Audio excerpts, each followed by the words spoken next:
Une soixantaine de militantes ont dressé ce dimanche à Paris un mémorial pour les victimes de féminicide en collant sur un mur les prénoms de 111 femmes tuées en 2020.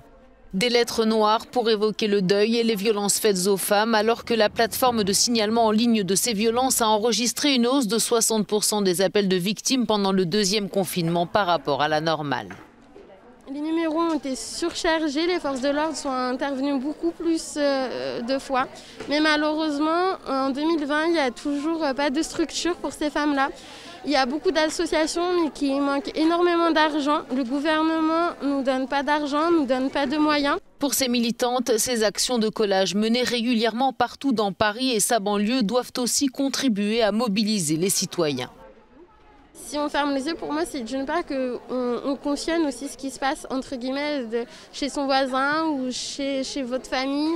Bien souvent, on entend sa voisine crier, c'est bien souvent qu'elle est victime de violences et on n'ose pas intervenir par peur ou par... c'est ancré depuis des années, on entend on ne se mêle pas de ce qui se passe chez les voisins et ça, c'est plus possible. Plus écouté, mort que vivant.